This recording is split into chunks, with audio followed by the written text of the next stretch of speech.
بسم الله الرحمن الرحيم. بسم الله.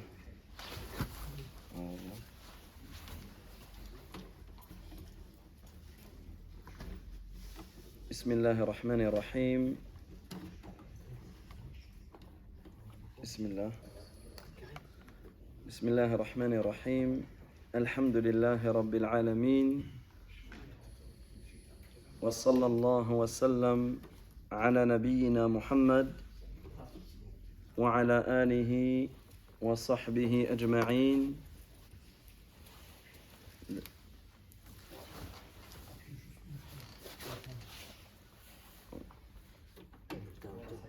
اللهم لا علم لنا إلا ما علمتنا، اللهم علمنا ما ينفعنا وزدنا علما وأصلح لنا شأننا كله ولا تكلنا إلى أنفسنا طرفة عين.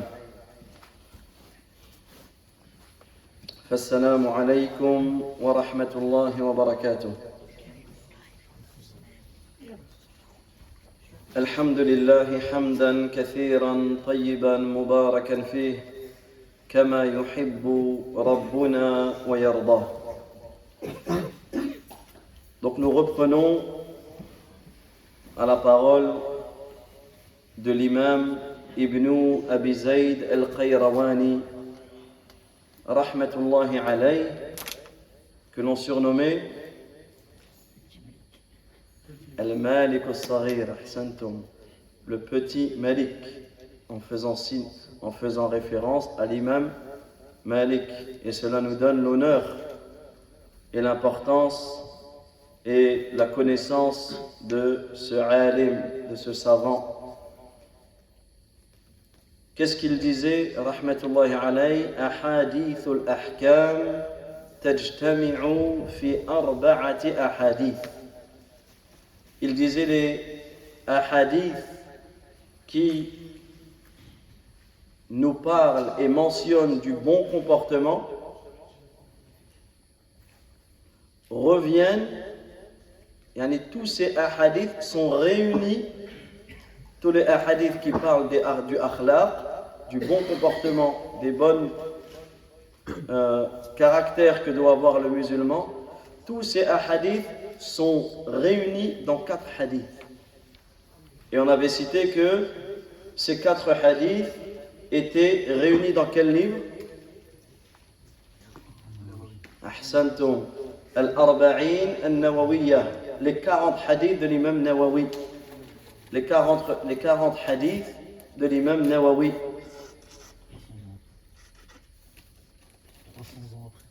Exactement. Exactement. Subhanallah. Et ici,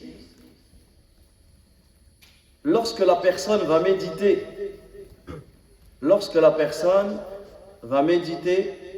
sur ces textes, sur ces hadiths, sur ces 4 hadiths, en réalité, tu prends ces hadiths et tu les mets comme règles dans ta vie.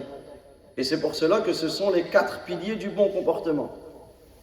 La personne qui souhaite avoir un bon comportement, qui souhaite avoir la récompense du bon comportement, qui souhaite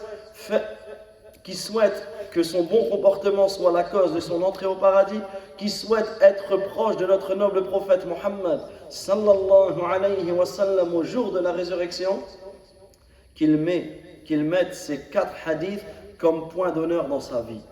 Le premier, qui s'en souvient, même en français, qui se souvient du premier hadith?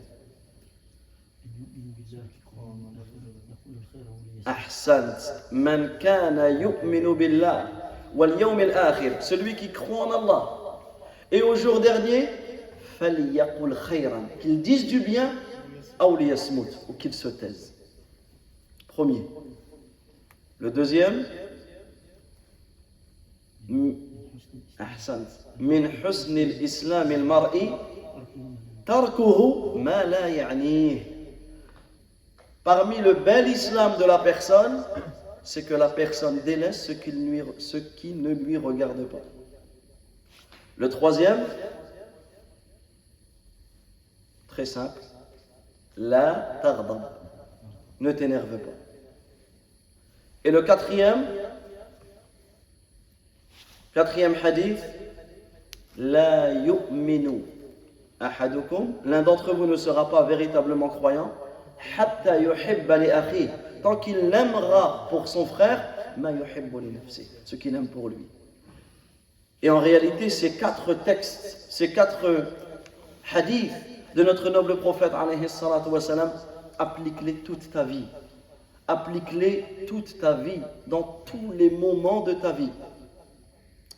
Que ce soit à la mosquée, que ce soit au travail, que ce soit en famille, que ce soit avec tes enfants, avec ton épouse, avec tes parents, peu importe. Préserve ta langue. C'est pour cela qu'on a dit le premier pilier du bon comportement, c'est quoi? Siyanatul lisan. Siyana al-lisan. C'est le fait de préserver sa langue. Et on termine sur ce point et on voit les 3 autres points, Inch'Allah. Et nous allons essayer de prendre ces 4 piliers du bon comportement et de faire le lien avec le comportement que l'on peut avoir à l'intérieur de la mosquée. Donc hier, nous nous étions arrêtés sur la gravité de gêner les gens dans la mosquée.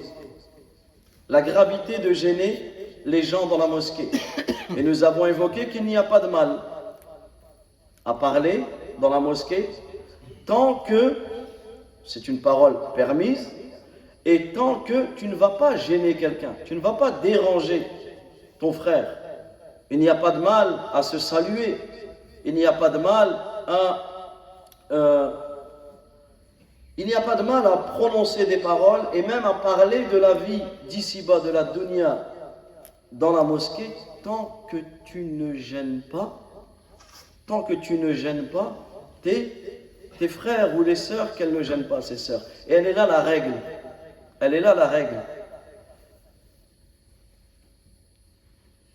Et ça, en réalité, c'est un point sur lequel on doit toujours être sur nos gardes. C'est qu'à chaque fois que tu rentres dans la mosquée, et souvenez-vous ce qu'on avait dit, mais on répète, parce que là, cette place-là, elle nous demande de répéter. Là, nous sommes dans des sujets où on doit répéter, à force de s'en souvenir et à force d'ancrer ces choses-là. À chaque fois que tu rentres dans la mosquée, ne fais pas de la mosquée une habitude. Bien sûr, et l'habitude d'aller à la mosquée. Mais comprenez bien mes paroles, ne fais pas de la mosquée une habitude, c'est-à-dire sans importance. Ah, la mosquée elle est là, j'y vais, je prie.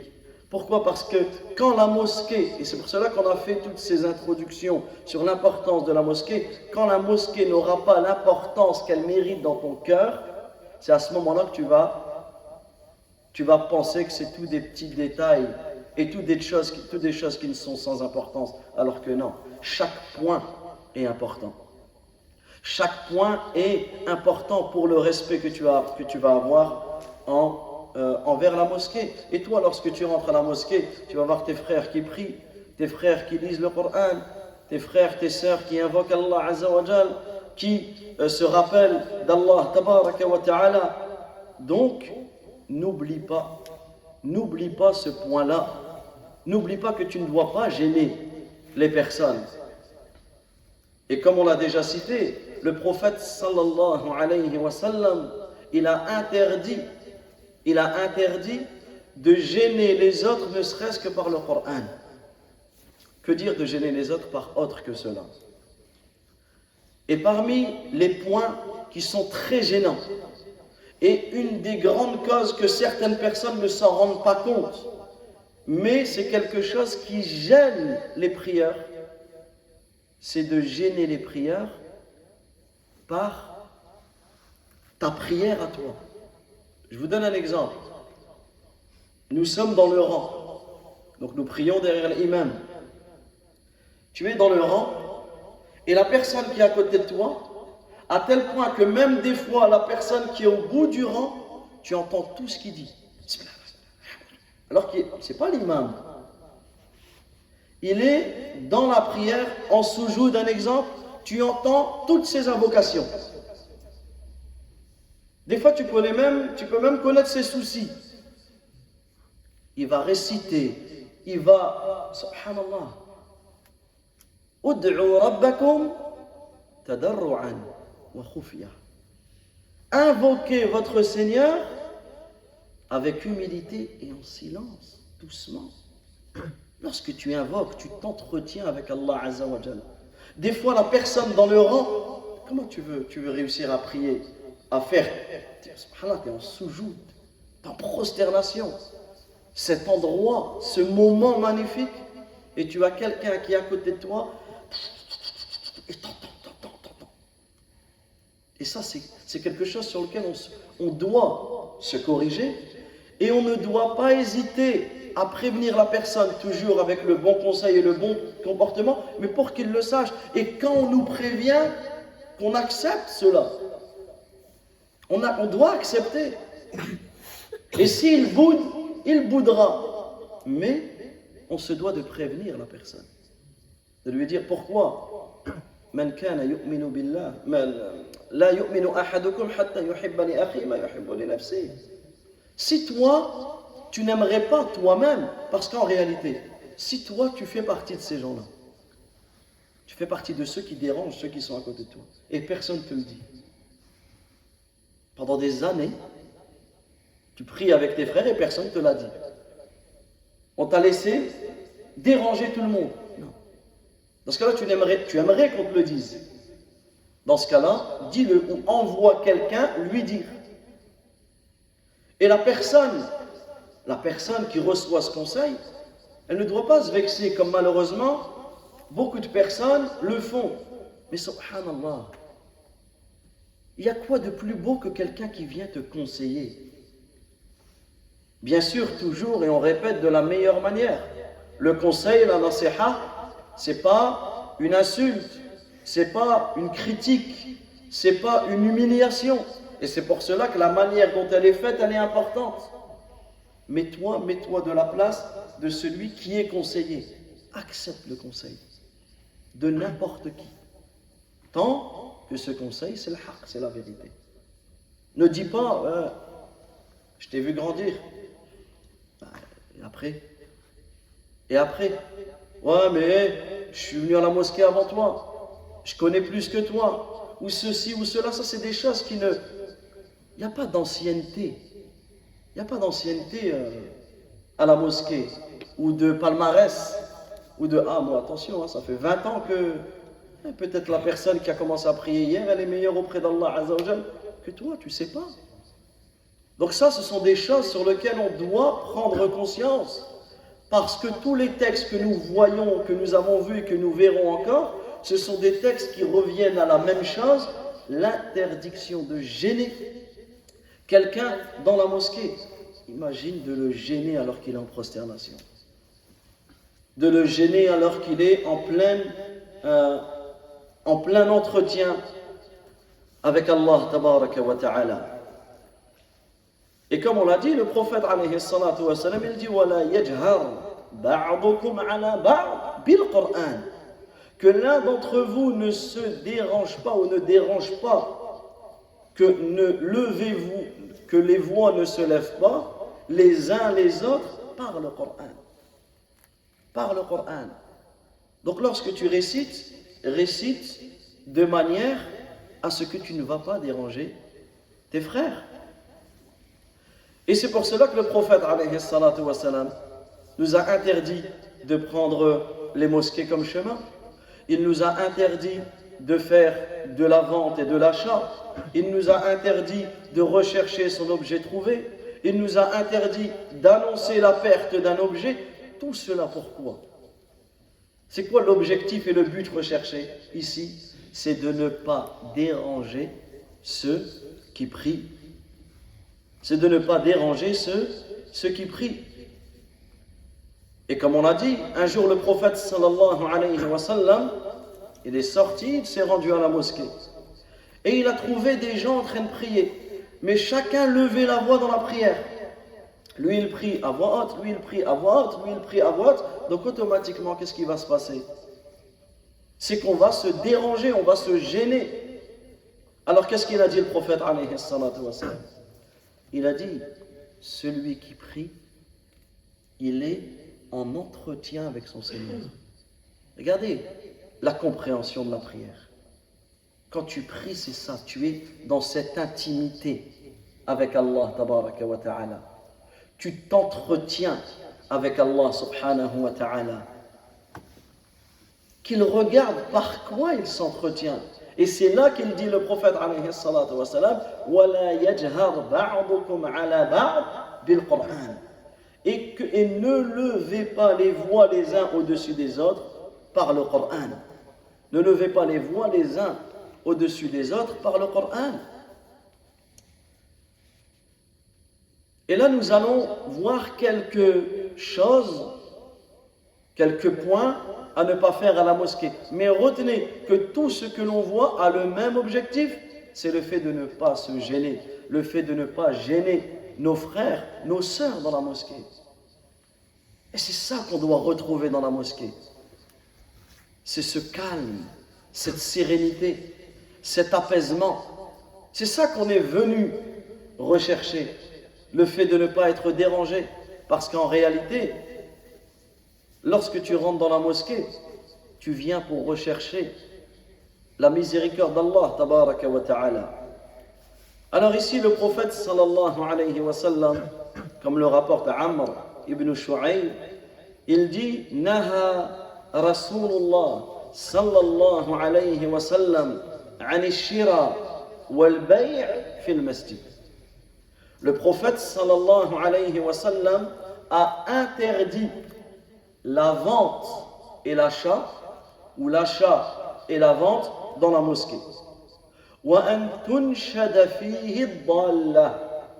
Et il a interdit d'y rechercher le bétail que l'on a perdu. Et en réalité, l'exemple ici a été donné d'une bête que la personne a perdue, mais toute chose, tout objet perdu ne doit pas être réclamé à l'intérieur de la mosquée. Et que les poèmes ne soient pas récités dans la mosquée. Et ici, quand on parle de poèmes, d'accord, notamment les Arabes avaient pour habitude de réciter les poèmes, on ne parle pas des poèmes qui sont dans l'apprentissage de la religion. Puisqu'une fois, je me souviens dans une des khutbahs, j'avais cité quelques vers de poésie et un frère est venu me ramener ce hadith-là. C'est pas ici dans une autre mosquée. Et il me dit, tu n'as pas le droit de citer des vers de poèmes dans la khutbah. Alors que c'était un poème, un vers de poème qui vient nous enseigner, nous résumer les règles religieuses. Donc ici, il ne faut pas mal comprendre les textes. D'accord, un shi'r, un poème qui va parler de choses qui ne sont pas des choses religieuses et autres, bien sûr, n'a pas sa place dans la mosquée. D'accord, mais si on va venir et on va étudier un poème dans l'apprentissage de la religion, cela n'entre pas dedans. Et également ensuite, le prophète sallallahu alayhi wa sallam, il a interdit de se rassembler avant la khutbah du Jumu'ah. Avant la khutbah du Jumu'ah. On va faire un dars avant le khutbah. Non. Cela ne fait pas partie de la sunna du prophète alayhi salatu wa salam. Le Jumu'ah, l'imam arrive. À tel point que maintenant, dans certaines mosquées, les gens ne font même plus la distinction entre le dars que va donner l'imam avant le khutbah et la khutbah. À tel point que tu demandes à quelle heure, tu demandes à quelqu'un à quelle heure elle commence la khutbah. Il te donne une heure. Tu dis à quelle heure elle finit. Tu dis c'est pas possible. C'est trop long. Il y a une heure et demie entre les deux. Il te dit non, mais c'est parce que l'imam il fait un dars. À tel point que le dars, ce que l'on voit dans beaucoup de mosquées, ce dars-là qui est fait avant le khutbah, c'est devenu même quelque chose de, pour certains, plus important que la khutbah. À tel point que même certains imams se trompent. Pourquoi? Ils vont détailler le sujet de la khutbah dans le dars et la khutbah, elle va être faite à tel point que quelqu'un qui vient que pour la khutbah a du mal à comprendre réellement le sujet parce qu'il a tout détaillé avant. Non. Le prophète alayhi salatu wa salam, arrivait et faisait le khutbah. Il n'y avait pas, et notamment dans ce hadith, après le sujet est très long, d'accord, mais par rapport à cela, citons et arrêtons-nous sur cette parole où le prophète alayhi salatu wassalam a interdit de se réunir pour l'enseignement, pour le rappel ou autre avant le khutbah. Et avant le khutbah, chacun arrive à la mosquée et chacun fait des nawafil, chacun se rappelle d'Allah Azza wa Jal, chacun prie sur le prophète Muhammad sallallahu alayhi wa sallam. Ça, c'est un point qui est beaucoup négligé.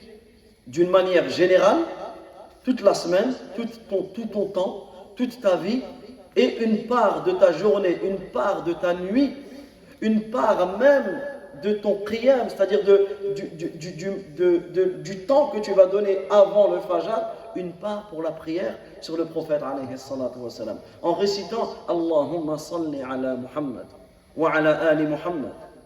Et la meilleure formule, salat ibrahimiyya, Allahumma salli ala Muhammad wa ala ali Muhammad kama sallayta ala Ibrahim wa ala ali Ibrahim innaka hamidun majid. Allahumma barik ala Muhammad wa ala ali Muhammad kama barakta ala Ibrahim wa ala ali Ibrahim innaka hamidun majid. Répète. Inna Allah wa malaikatahu yusalluna ala an-nabi. يا أيها الذين آمنوا صلوا عليه وسلموا تسليما. Certes, Allah et ses anges prient sur le prophète sallallahu alayhi wa sallam. Ça veut dire quoi que Allah prie sur le prophète alayhi salatu wa sallam? Ça veut dire qu'Allah tabaraka wa ta'ala l'évoque en bien. Ça veut dire quoi que les anges prient sur le prophète alayhi salatu wa sallam? C'est-à-dire qu'ils invoquent Allah azza wa jal en sa faveur. Ya ayyuhalladhina amanu, ô vous qui avez cru, sallu alayhi wa sallimu taslima. Également le prophète sallallahu alayhi wa sallam, il dit man salla alayya salah, celui qui prie sur moi une prière, c'est-à-dire qu'il récite ce que l'on a dit, sallallahu alayhi biha ashra, Allah tabaraka wa ta'ala priera sur lui 10 fois. Ça veut dire quoi? Allah prie sur toi, ça veut dire qu'Allah tabaraka wa ta'ala il t'évoque en bien.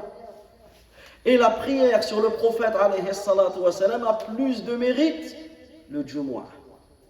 C'est pour cela que des fois c'est attristant.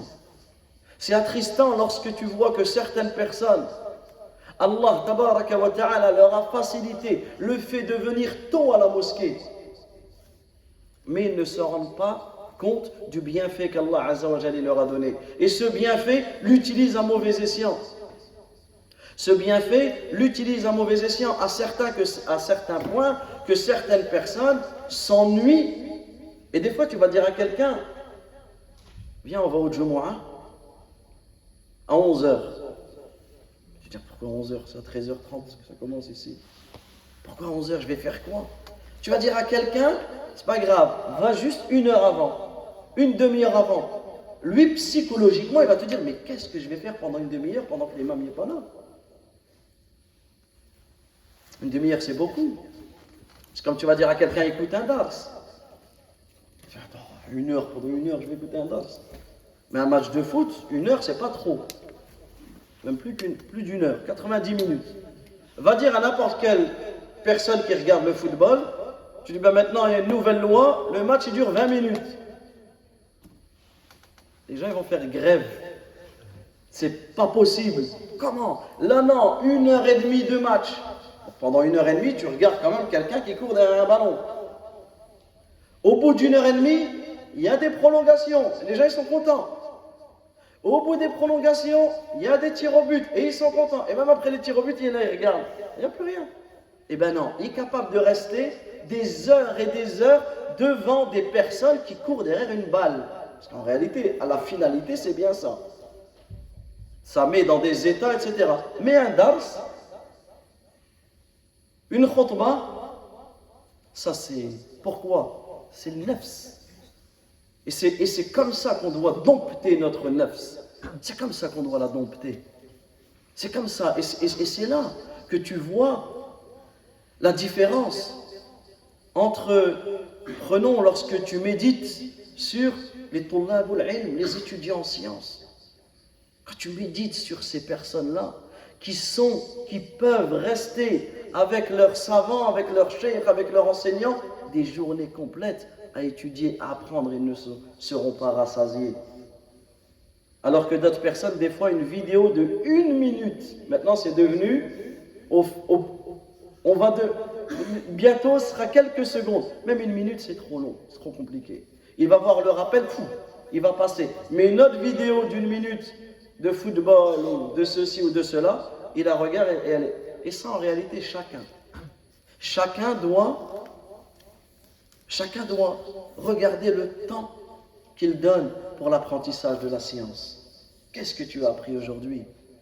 Le prophète alayhi salatu wa salam, chaque matin de sa vie, c'était quoi l'invocation qu'il disait? Une fois qu'il avait fait les adhkar après la prière, la première invocation dans les invocations du matin, c'est laquelle? Allahumma inni as'aluka ilman nafi'a. Tous les matins après la prière du Fajr, c'est ça qu'il disait. Oh Allah, je te demande une science utile. Wa rizqan tayyiba, une bonne subsistance. Wa amalan mutaqabbala, et une œuvre acceptée. Tous les matins de sa vie, le prophète alayhi salatu wa sallam, il disait cette invocation. Allahumma inni as'aluka, oh Allah, je te demande ilman nafi'a, une science utile. Wa rizqan tayyiba, une bonne subsistance. Wa amalan mutaqabbala, et une œuvre acceptée. Ça, en réalité, les savants, qu'est-ce qu'ils disent à partir de cette invocation? Ils disent, ça c'est les 3 objectifs de ta journée. Dans ta journée, si tu veux savoir si tu as réussi ta journée ou si tu l'as perdue, eh bien regarde et fais en sorte que dans ta journée, il y a ces 3 choses. Ilmun nafi', une science utile. Une science utile. Tu as appris quelque chose de ton digne. Tu es devenu plus sachant que tu ne l'étais. Tu as appris des choses au niveau de ce qu'Allah Azza wa Jalla a dit et ce que le prophète sallallahu alayhi wa sallam a dit. Tu es moins ignorant que tu ne l'étais. C'est ça ton objectif, chaque jour et chaque matin. Deuxièmement, rizqan tayyiba. Rizqu at-tayyib, une bonne subsistance. Bien sûr, tu ne vas pas rester toute la journée assis là où tu as prié, non. Va chercher ton rizq, va travailler, va chercher ta subsistance pour nourrir ta famille, pour te nourrir toi-même et nourrir ta famille. Mais par contre, pas n'importe quelle subsistance. Comme ils vont dire, la fin justifie les moyens. Non, c'est pas n'importe quelle subsistance que tu vas chercher. Al-rizq at-tayyib, une bonne subsistance. Mais pour savoir, pour faire la distinction, si l'argent que je gagne est halal ou il est haram, je dois avoir la première chose, al-ilm nafi', la science. Sans la science, tu vas faire des transactions, en réalité tu es dans le haram sans t'en rendre compte. Donc premièrement, tu vas chercher la science. Deuxièmement, tu vas chercher ta subsistance. Mais cette subsistance que tu vas chercher, tout comme cette science que tu recherches, elle ne doit pas t'éloigner du amal as-salih, al-mutaqabbal, de la bonne action. Parce que apprendre la science, mais à la fin, on ne voit pas les fruits de ton apprentissage, ben cette science, comme le prophète alayhi salatu wa sallam, il dit, Al-Qur'an hujjatun lak aw alayk. Le Coran est une preuve pour toi ou contre toi. Lire le Coran, apprendre la science, écouter les durus, écouter les savants, sans que cela ait un impact sur tes œuvres et tes actes, et bien là, la science que tu as eue, elle va venir contre toi. Ça veut dire quoi contre toi? Témoigner contre toi, Yawm al-Qiyamah, parce que tu as su, mais tu n'as pas fait. Tu as su, mais tu n'as pas fait. Donc, et la même chose pour ta subsistance. Ton travail ne doit pas t'empêcher, d'œuvrer comme Allah Azza wa Jalla te l'a ordonné.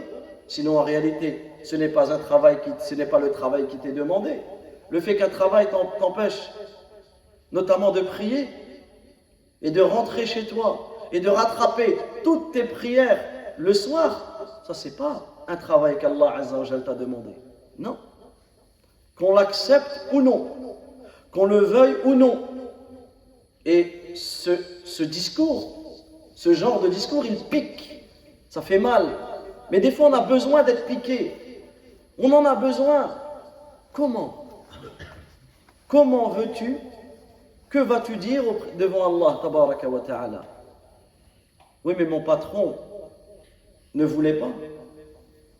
Mais nous sommes esclaves de qui?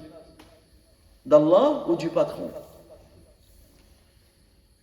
Et ça, en réalité, ce sont des points sur lesquels nous devons prendre conscience et œuvrer et faire en sorte que ton travail ne te détourne pas de ce qu'Allah Azza wa Jal de ce pourquoi Allah Azza wa Jal t'a créé. Allah, il t'a créé, pourquoi? Pour l'adorer. Donc tout ce que tu vas faire autour va être en fonction de cette base. Et ce n'est pas le contraire. Ce n'est pas à la prière de s'adapter à ton travail. Tout comme le Jumu'ah. Et ça, vous pouvez demander à n'importe quel imam ou responsable de mosquée. Tous les vendredis, ouais, mais vous pouvez pas faire ça à telle heure et à telle heure. Si en fait on écoutait chaque semaine on aurait une heure différente. Non. C'est à nous de s'adapter et c'est pas au Jumu'ah ou de s'adapter. Et ça c'est un point qui est important. Donc revenons à notre sujet.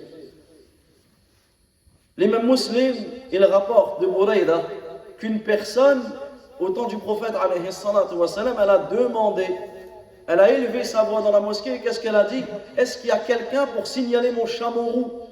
C'est-à-dire que lui, il est venu, il avait perdu son chameau, il est venu. Qu'est-ce que le prophète, alayhi salatu wa salam, lui a dit? Que tu ne le retrouves pas. Également, le prophète sallallahu alayhi wa sallam, il dit Man sami'a rajulan, celui qui entend un homme, celui qui entend une personne, yanshudu dallatan, qui élève la voix pour réclamer une chose qu'il a perdue fil masjid, falyaqul, tu entends cela. Donc quelqu'un il a perdu son téléphone ou il a perdu sa montre et il vient et il élève la voix pendant que tout le monde prie. Est-ce que quelqu'un a vu mon téléphone? Est-ce que quelqu'un a vu ma montre? Est-ce que quelqu'un a vu mes clés de voiture? Il élève la voix et il dérange les gens. Le prophète alayhi salatu wassalam, vous savez ce qu'il nous a ordonné de dire? La raddaha Allahu alayk, qu'Allah ne te le rende pas. Qu'Allah ne te le rende pas. Fa inna al-masajid lam tubna lihada. Car les mosquées ne sont pas faites pour cela. Par contre, tu perds les clés de ta voiture, tu perds ton téléphone, tu as un objet que tu as perdu dans la mosquée, dans ce cas-là, reviens sur tes pas, discrètement, viens voir l'imam, viens voir le responsable, viens voir telle ou telle personne, j'ai perdu ça, il n'y a pas de mal. D'accord, il n'y a pas de mal par rapport à cela. Là, vraiment, on parle de déranger et de gêner la mosquée. À tel point que l'imam al-Asma'i, il disait, dans toute chose où tu élèves la voix, tu auras fait ce que le prophète sallallahu alayhi wa sallam a interdit. Que tu aies perdu quelque chose ou pas. D'accord, ça c'est pas spécifique à l'objet perdu. Dans toutes les choses où tu vas élever la voix dans la mosquée. Après là aussi, on en a toujours qui aiment jouer sur les mots et qui vont te dire, oui mais l'imam, le khutbah, il élève la voix. Ou dans le das, on élève la voix. Là, on a tous compris. Il n'y a même pas de réponse à donner à ces agitateurs. C'est que bien sûr, l'imam ou le dars, quand il y a une maslaha, un besoin pour qu'on élève la voix, on ne parle pas de ça. Là, vous avez tous compris que l'on parle de gêner les prières et gêner le bon fonctionnement de la mosquée.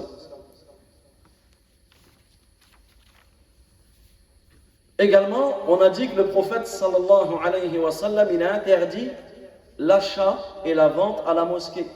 Et il dit, le prophète alayhi salatu wa sallam, idha ra'aytum, lorsque vous avez vu, man yabi', une personne qui vend, ou yabta' ou qu'il recherche à acheter, fil masjid, dans la mosquée. Donc quelqu'un qui va faire du commerce dans la mosquée, faqulu, dites, la arbaha Allahu tijaratak. Qu'Allah Azza wa Jal, qu'Allah Tabaraka wa Ta'ala ne fasse pas fructifier ton commerce. Et ça, certaines personnes, tu vas le voir après le Jumu'ah ou des fois après les prières, certaines personnes, et subhanallah, si tu les laissais, ils viendraient vendre ici. C'est pas en face ou derrière, non. Subhanallah, la mosquée, elle n'est pas faite pour cela. La mosquée, elle n'est pas faite pour cela. Et certaines personnes veulent absolument vendre leurs produits. Subhanallah, moi je viens à la mosquée, je ne viens pas pour acheter ton produit ou ton autre produit. Et ça, c'est important. Les gens de la mosquée ne les voient pas comme tes clients. Et à ce moment-là, c'est seulement à ce moment-là où tu vas les percevoir comme ceci que tu risques de tomber dans l'erreur. Et que tu vas tomber dans l'erreur.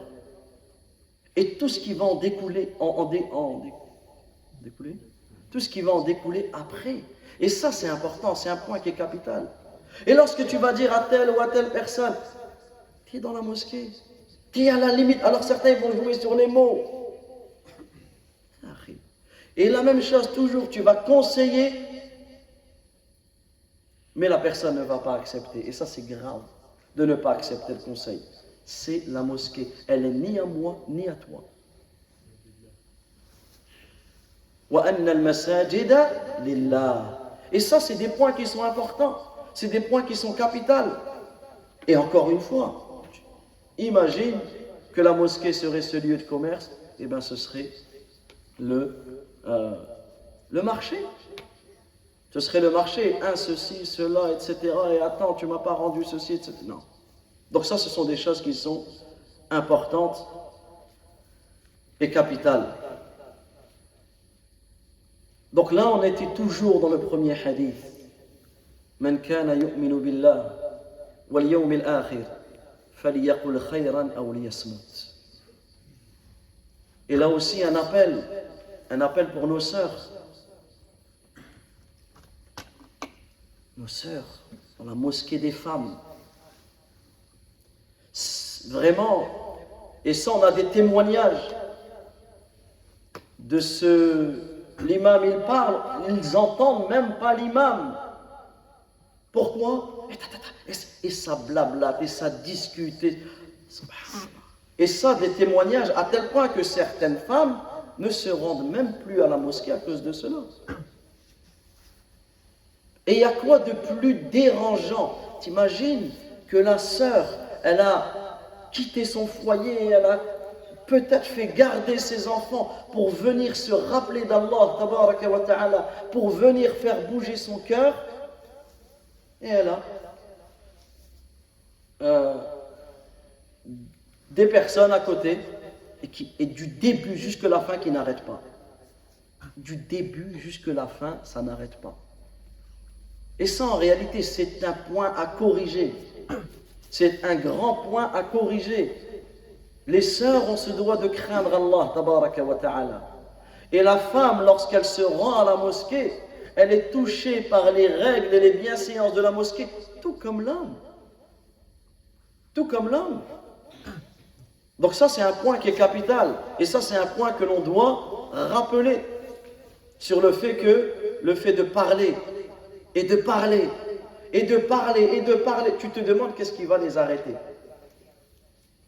Qu'est-ce qui va les arrêter? À quel moment elles vont arrêter de parler? Et ça, c'est un point qui est important et on doit le signaler. Même si ça pique aussi.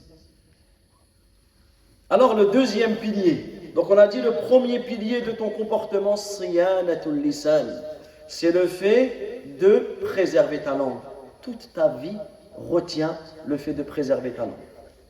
Le deuxième, pour avoir un bon comportement, c'est de t'éloigner de ce qui ne te regarde pas. Éloigne-toi de la curiosité. Parce qu'en réalité, cette curiosité, elle va t'amener à quoi? À dépasser les règles du bon comportement. Automatiquement. La personne qui est curieuse, qui veut tout savoir, qui veut tout entendre, qui veut tout écouter, qui veut tout voir, qui veut tout dire. Tout le temps, cette personne-là, automatiquement, elle va dévier. Automatiquement, elle va sortir du cadre. Elle va regarder ce qu'il n'a pas le droit de regarder. Elle va écouter ce qu'il n'a pas le droit d'écouter. Elle va dire ce qu'elle n'a pas le droit de dire. Et ça, c'est pour cela que le prophète alayhi salatu wa sallam, il dit min husnil islam il mar. Parmi le bel islam de la personne, c'est le fait de délaisser ce qui ne te regarde pas. Et en réalité, tu es tellement tranquille, tu es tellement serein quand tu délaisses ce qui ne te regarde pas. Occupe-toi de tes affaires. C'est déjà beaucoup. Avec ce que tu dois gérer toi-même, c'est déjà énorme. Occupe-toi de toi avant de t'occuper. Et dans la mosquée, c'est la même chose. Appliquons cette règle à la mosquée. Dans la mosquée, chacun a sa fonction. La personne qui va gérer les travaux, elle a sa fonction. La personne qui va gérer le nettoyage, elle a sa fonction. La personne qui va gérer l'imama, elle a sa fonction. Le mu'adhin, il a sa fonction. Chacun a sa fonction. C'est ça les règles. On ne peut pas laisser comme ça une mosquée sans que personne s'en occupe. Ensuite, on laisse ça à ceux qui ont eu cette responsabilité. Mais commencez à vouloir tout savoir. Et ça, c'est un problème. Et ça, on pourrait aussi donner des exemples et des exemples, mais avançons sur notre sujet. Et là, on voit que le prophète, alayhi salatu wa salam, il dit tarkuhu ma la ya'ni. C'est le fait de délaisser ceux qui ne lui regardent pas. Certaines personnes, elles utilisent ce hadith à mauvais escient. Comment? Lorsque tu vas aller voir la personne et tu vas le conseiller,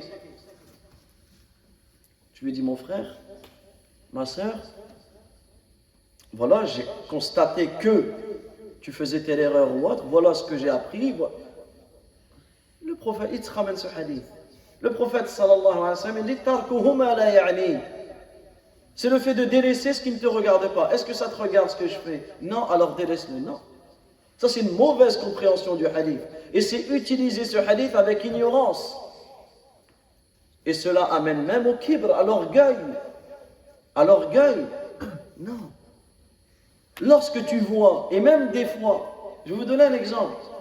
Tu es dans la salle d'ablution. Combien de fois ça arrive? Et tu vois que la personne qui est à côté de toi fait mal ses ablutions, à tel point que ses ablutions ne sont même pas valides. Et toi, tu es là et tu te dis,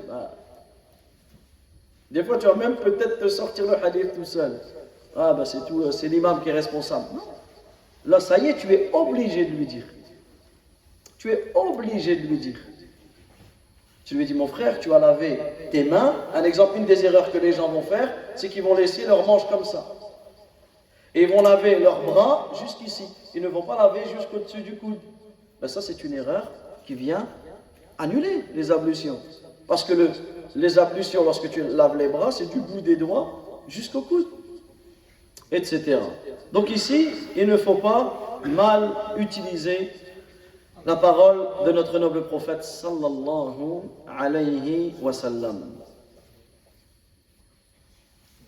Donc le premier pilier du bon comportement, siyanatul lisan, le fait de préserver sa langue. Le deuxième pilier, s'écarter de la curiosité. Le troisième pilier, c'est le fait de se maîtriser. Maîtrise-toi durant toute ta vie. Garde ton calme et écarte-toi de toute chose qui va te mettre en colère. Mais surtout, maîtrise-toi. Ça, c'est un point qui fait partie, c'est le troisième pilier du bon comportement. Et c'est pour cela qu'un homme, il est venu voir le prophète sallallahu alayhi wa sallam, il lui a dit, conseille-moi. Qu'est-ce qu'il lui a dit? La tardab. Ne t'énerve pas. Ensuite, il est revenu le voir. Awsini, conseille-moi. Il lui a dit, la tardab. Ne t'énerve pas. Ensuite, il est revenu. Awsini, la tardab. À chaque fois qu'il venait, il lui disait, la tardab. Pourquoi? Et subhanallah, certains, parmi les anciens savants, ont donné une définition de la colère. Et réellement, à chaque fois que tu es prêt à te mettre en colère, souviens-toi de cette définition. Ils ont dit awwaluhu junun wa akhiruhu nadam. La colère, son début, c'est de la folie. Et c'est vrai, tu regardes quelqu'un qui se met en colère, tout rouge, ses yeux ils sortent, ses veines elles sortent, il se fait des têtes, il dit, il crie, il dit des choses qu'il s'en rend même pas compte. Hier, j'entendais comme ça, dans la rue, deux frères, que je les connais, donc c'est deux frères qui se disputent, et l'un traite la mère de l'autre. Tu peux traiter la mère de son frère. Ils ont la même mère. Hein. Pour vous dire, regarde la bêtise, la colère, ce qu'elle te fait faire. Regarde la colère, ce qu'elle te fait faire. Et ça, c'est des points. Et le prophète, alayhi salatu wa salam, donc, avant, dès qu'il dit la tardam, ne t'énerve pas. Et ça, c'est facile. C'est facile de dire, bon, c'est bon, je ne m'énerve plus. Non, ce n'est pas un travail, ce n'est pas une simple prétention, c'est un effort que tu dois faire. Parce que la colère, elle peut mener à des dégâts dans ta vie et dans les vies d'autrui. Combien de personnes sont mortes à cause de la colère? Sont emprisonnées à cause de la colère? Combien? Et ça, en réalité, c'est un point qui est capital. Et souviens-toi de la parole du prophète, alayhi salatu wa sallam, la tardam. Et dans une autre version, la tardam wa lakal jannah. Ne t'énerve pas et tu auras le paradis. Si maintenant la colère vient, qu'est-ce qu'il dit le prophète, alayhi salatu wa sallam? Écoute bien. Idha ghadiba ahadukum, lorsque l'un d'entre vous, parce que la colère en réalité c'est quoi? C'est quelques instants. Si tu n'arrives pas à maîtriser ces quelques instants, ça y est. C'est pour cela que son début c'est de la folie, et sa fin c'est que des regrets. Regardez la définition magnifique qu'ils ont donnée de la colère. Son début c'est de la folie. Et c'est vrai, n'importe quelle personne en colère, tu te dis, tu ne le connais pas, tu dis lui, Mejnoun. Et à la fin c'est que des regrets. Pourquoi j'ai dit ça? Pourquoi j'ai fait ça? Pourquoi j'ai fait ceci? Pourquoi j'ai fait... C'est que des regrets. Tu vas aller, tu vas vouloir t'excuser, tu vas essayer de réparer ta faute, etc. Donc ne le fais pas, c'est mieux. Mais le prophète, alayhi salatu wa sallam, il dit, et ça, on doit tous appliquer la parole du prophète, alayhi salatu wa sallam. Lorsque l'un d'entre vous, ça y est, la colère est arrivée, tu sens, et tu le sens que ça arrive. Ça monte. Falyaskut. Qu'il se taise. Tu te mets en colère, ça y est, la personne elle a réussi à te mettre en... Tais-toi. Uskut, ne dis rien. Pourquoi? Parce que c'est au moment, et généralement, ça y est, tu sors une parole, tu ne te contrôles plus. C'est fini. Ça y est, même si toi, tu as envie de t'arrêter, ça y est, t'es parti, ça y est, allez. J'ai ouvert la porte, ça y est, tu as plongé dedans. Non. Falyaskut. Se taise. Quelqu'un est mis en colère, part. Ne dis rien, ne prononce pas. Que ce soit ton épouse, que ce soit tes enfants, que ce soit quelqu'un dans... Regardez la manière dont on roule. Les gens dans leur voiture. Subhanallah, les gens dans leur voiture, on dirait qu'ils sont rentrés dans un monde. Et des fois, au plus où la personne a une grosse voiture, au plus où elle se sent... Des fois, tu te dis, subhanallah, tu croises... Voilà, une femme, elle fait ses courses, tu la croises dans le magasin, une petite mère de famille, tu descends sur le parking, elle descend sur le parking, c'est plus la même... Je dis, ben, c'est elle qui a acheté les artichauts et... C'est plus la même personne. Moi, il y a quelques temps, je me suis fait hurler dessus. Ça, je crois dans ma vie, on m'a jamais hurlé dessus comme ça. Une petite femme dans sa voiture, je l'ai regardée tout bête. Et en plus, j'étais pas en tort. En plus, mais même si j'avais été en tort. Et ça, en réalité, des exemples sur la manière dont on conduit, c'est catastrophique. Mais le problème, c'est quoi? C'est que tu roules et tu traites un, et tu insultes un, et tu fais un geste à l'autre, et tu... Toutes ces choses-là. N'oublie pas que tu seras interrogé. T'imagines ce que tu emmagasines comme péché? Donc ici, applique cette chose dans toute ta vie, et d'autant plus dans la mosquée. Est-ce que la mosquée, c'est un lieu où on s'énerve? Est-ce que la mosquée, c'est un lieu où on énerve quelqu'un? Non. Donc il dit le prophète alayhi salatu wa salam, idha ghadiba ahadukum falyaskut. Lorsque l'un d'entre vous se met en colère, qu'il se taise. Et ensuite il dit wa idha ghadiba ahadukum wa huwa qa'im. Dans un autre hadith, wa huwa qa'im. Si la personne se met en colère et il est debout, qu'est-ce qu'il fait? Falyajlis, qu'il s'assoit. Et ça en réalité tu le vois. Quand quelqu'un te met en colère et tu restes en face de lui, automatiquement, tu es en face de la personne, tu es debout, tu restes debout. Oh, alors, assieds-toi. Et si même comme ça la colère, allonge-toi. Et là, Shaitan, il va te dire, il est en train de t'insulter, toi tu t'allonges. Tu n'es pas un homme, mais tu vas te laisser faire. Toi, tu m'insultes, moi. T'as vu comment? Allah, si tu fais ça, c'est pas parce que j'ai peur de toi.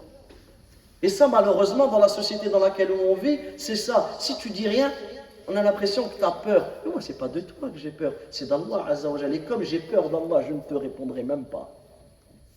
Pas parce que j'ai peur de toi, parce que j'ai peur d'Allah Tabaraka wa Ta'ala. Parce que j'ai peur de mon Seigneur, j'ai peur de ce que je peux dire, de ce que je peux faire. Donc retenons. C'est pour cela que lorsque la personne se met en colère, elle retient ces deux points. Tu ne parles pas et tu ne bouges pas.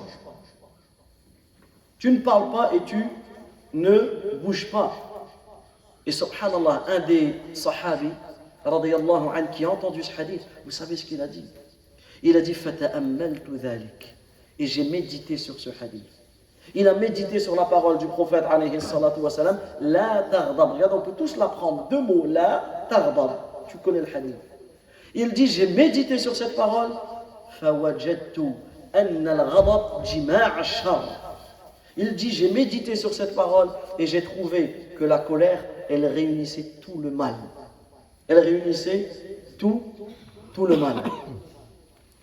Et le quatrième pilier, donc on a dit les 4 piliers du bon comportement, siyanatul lisan, préserver sa langue, s'écarter de la curiosité, et troisièmement, maîtriser son âme, maîtriser sa colère. Et la quatrième pilier, c'est quoi? C'est la pureté du cœur. C'est-à-dire que ton cœur, il doit être sans haine. Certains, subhanallah, il y a un réel problème dans leur cœur. Ils sont haineux. Toujours quelque chose qui ne va pas. Toujours ils suspectent un, l'autre. Oh. Mais comment tu peux vivre avec un cœur comme ça? Toujours angoissé, toujours les gens ils me regardent, toujours on me surveille. Et t'as vu, s'il a dit ça, c'est pour cela. Des fois tu vas faire le khutbah jumu'ah, la personne il l'a dit pour moi. Tu penses que l'imam, quand il prépare sa khutbah, il pense à toi? Non. Un jour dans une mosquée, dans la région, la sunnah al-jumu'ah, c'est aussi que l'imam récite surat munafiqun, la surat des hypocrites. Il est sorti de la mosquée, il dit pourquoi il a récité ça? Il nous visait. Certains, subhanallah, ils ont toujours cette suspicion. Et le cœur tranquille. La yu'minu ahadukum hatta yuhibba li akhi ma yuhibbu li nafsi. Le prophète alayhi salatu wa salam, il dit que l'un d'entre vous ne sera pas véritablement croyant tant qu'il n'aime pas pour son frère ce qu'il aime pour lui-même. Ça, pour arriver à ce stade-là, qu'est-ce qu'il faut? Il faut un cœur dont tu as purifié de toutes les mauvaises choses. Ton cœur, tu te dois de le purifier de la haine, de la jalousie. Certains ont un réel problème. Ils sont jaloux, mais subhanallah. Mais tu es jaloux de quoi? Le bienfait qu'Allah il a donné à ton frère. Si tu reconnais qu'Allah il lui a donné, demande-le à Allah. Pourquoi tu es jaloux comme ça des personnes? Et tu es toujours dans cette méchanceté, dans cette rancœur. Et ça, en réalité, tu le vois. Et ça, c'est automatiquement, c'est le pire des comportements que tu peux avoir. Alors que qu'est-ce qu'Allah Azza wa Jalla dit? وَلَا تَجْعَلْ فِي قُلُوبِنَا غِلًّا. Regardez cette invocation magnifique. لَا تَجْعَلْ فِي قُلُوبِنَا غِلًّا. Tu demandes à Allah tabaraka wa ta'ala de ne pas mettre toutes ces mauvaises choses dans ton cœur. Mais celui qui a un mauvais fond, qui a une mauvaise intention, qui en réalité, ça rend cette personne parano. Cette personne devient paranoïaque. Il pense que tout le monde lui en veut. Certains, ils sont comme ça. Ils pensent qu'en fait, on se lève tous le matin contre lui. Mais ça s'appelle comment ça, psychologiquement? C'est de la paranoïa. Ils pensent que tout le monde parle de lui. J'ai déjà eu des personnes qui me disent, moi je ne vais plus dans telle mosquée. Moi c'est une phrase qui me... Qu'est-ce qui se passe? Il me dit, quand je prie, tout le monde il me regarde. Eh bien, tu penses que les gens, donc on va venir, on va quitter notre vie, on va venir à la mosquée pour te regarder. En fait, certains, ils pensent comme ça. Subhanallah, ça c'est wasawis. Et ça aussi, c'est un sujet important, le wasawis. On est dans une époque où beaucoup sont touchés par le wasawis, ces angoisses, à tel point que ça met des personnes, ça les rend dans des maladies, ça les rend dans des... tous ces wasawis et ces angoisses. Donc il est important d'avoir cette tranquillité d'esprit. Purifie ton cœur. C'est pour cela que le prophète alayhi salatu wassalam, il dit Ala fil jasadi mudra. Certes, il y a dans le cœur un morceau de chair. Idha salaha, salaha al jasadu kullu. Si ce morceau est bon, tout le reste de ton corps, regardez, subhanallah, l'impact du cœur sur ton corps, tout le reste de ton corps sera bon. Wa idha fasada, fasada al jasadu kullu. S'il est mauvais, tout le reste sera mauvais. Ala wahiya al qalb. Et ce morceau de chair, c'est le cœur. Donc là, on retient les 4 piliers du bon comportement. Et là, je termine sur une mas'ala. On termine sur un point. Avant d'entrer dans les règles à la mosquée, mais je termine sur un point qui est important. On en profite que demain, Inch'Allah, c'est le Jumu'ah. Un point qui est interdit dans la mosquée. Et malheureusement, on le trouve dans beaucoup de mosquées. Et c'est un point que beaucoup dessus sont négligents. Et là aussi, on doit corriger ces faits et on doit enseigner que c'est interdit. C'est de réserver son emplacement dans la mosquée. Réserver son emplacement à la mosquée en déposant son tapis, en déposant sa canne, en déposant ses clés, en déposant, certains en ne déposant rien. Il va voir quelqu'un, lève-toi, c'est moi, je dois m'asseoir ici. Ça, c'est ce qu'on voit. Mais on va voir ici que cela est interdit. Et on va citer 2 paroles de 2 éminents savants. Et on va lire attentivement ces paroles, parce qu'en réalité, ces paroles doivent être méditées de tous. Première parole de Cheikh al-Islam ibn Taymiyyah, rahimahullah. Qu'est-ce qu'il dit? Il dit, quant au fait qu'un bon nombre de gens, le jour du vendredi ou autre, avant même de se rendre à la prière, vont réserver leur emplacement. Écoutez ce qu'il dit. Ceci est interdit à l'unanimité des savants. Et ensuite il explique. Cela revient à confisquer injustement une place dans la mosquée. Subhanallah. Tu as confisqué injustement une place, un endroit dans la mosquée. Par le fait d'y déposer un tapis et en fait par cela, tu déposes ton tapis et tu pars. Par cela, tu interdis les autres musulmans qui vont te précéder, qui vont venir avant que toi tu vas arriver, de prier à cet endroit. Donc en réalité, tu interdis un endroit de la mosquée aux musulmans. Ensuite, il continue et qu'est-ce qu'il dit? Il dit par contre, et c'est ça, sur ça que l'on doit tous méditer. Il est prescrit, il est demandé, il est légiféré, il est prescrit que la personne vienne d'elle-même tôt à la mosquée. C'est ça qui est demandé. Ce qui est demandé, c'est de venir toi-même. C'est de venir toi-même, c'est que tu fasses cet effort de venir toi-même à la mosquée. Mais s'il vient juste pour poser son tapis et on ressort à tel point qu'il va arriver à la dernière minute, alors il a contredit la législation musulmane de 2 façons. Premièrement, il est venu en retard. La sunna, c'est de venir en avance, que ce soit le Jumu'ah ou que ce soit pour les prières. Lui, il a contredit cela parce qu'il est venu à la dernière minute, il est venu en retard. Et ce qui est voulu, c'est de venir en avance. Et deuxièmement, en confisquant une partie de la mosquée injustement, tout en empêchant ceux qui s'y prennent à l'avance d'y prier et de compléter le premier rang. Parce que la sunna, c'est ça, c'est que le premier rang soit complété. C'est pas que le premier rang est vide. Une place là, vide, une vide, et chacun a réservé cela. Et enfin, par le fait d'enjamber les coups des gens. Subhanallah. Par le fait d'enjamber les coups des gens alors qu'ils étaient assis. Et la deuxième, c'est que la question fut aussi posée à l'imam Sa'di, rahmatullahi alayhi. Et méditons encore sur sa parole. Il dit, lorsqu'on lui a posé la même question au sujet de réserver les emplacements dans la mosquée, il dit, sachez qu'Allah Azza wa Jal vous fasse miséricorde, que de réserver des emplacements dans les mosquées et de poser, donc ici il va citer l'exemple d'une canne, alors que la personne se trouve chez lui ou au marché et revient en retard, cela n'est pas licite et cela n'est pas permis. Car cela est en désaccord avec la pratique des compagnons et de ceux qui les ont suivis dans le bien.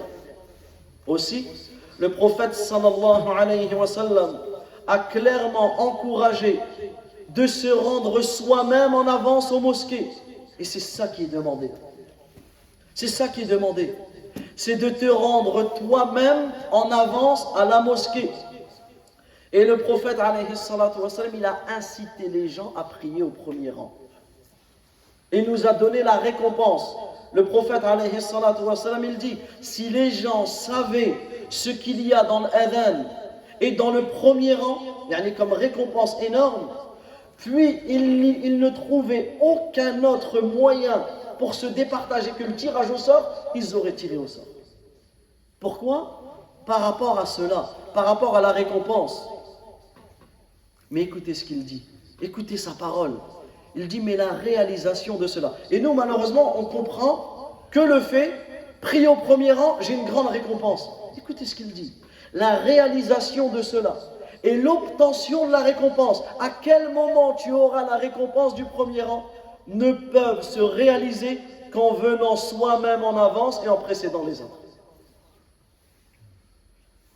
Mais celui qui va arriver en dernier et là, il va à gauche, à droite, il va réfléchir par des moyens stratégiques et il va venir, il va couper la place à tout le monde. Pense-t-il qu'il aura la récompense comme celui qui est à côté? Ça fait plusieurs minutes, voire plusieurs heures qu'il est là. Il n'a pas honte d'imaginer qu'il aura la même récompense que lui. Non. C'est comme ça. Et ça, c'est une compréhension. C'est quoi la phrase qu'on disait hier? Hier, par rapport à ce sujet-là, il y a une phrase qu'on disait par rapport au fait de prier. Le fait, c'est pas de prier comme ça au premier rang. Tu pries comme ça, tu arrives en dernier. Le fait, c'est d'arriver toi-même. Toi-même dans le premier rang. C'est de faire cet effort. Parce qu'en réalité, il dit, et la réalisation de cela, et l'obtention de la récompense du premier rang, ne peuvent se réaliser qu'en venant soi-même en avance et en précédant les autres. Quant à celui qui pose sa canne et qui revient plus tard, il est en contradiction avec ce quoi le législateur a encouragé et n'obéit pas à son ordre.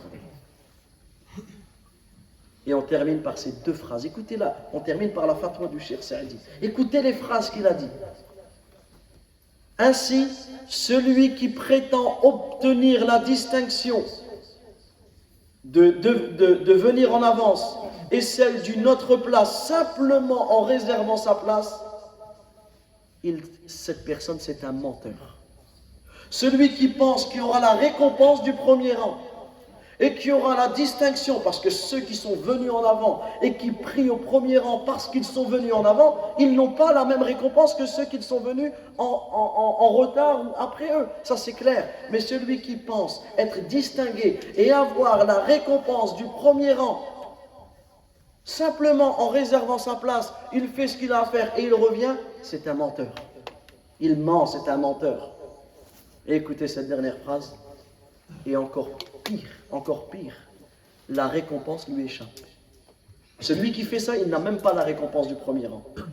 Et c'est la transgression et le péché qu'il obtient.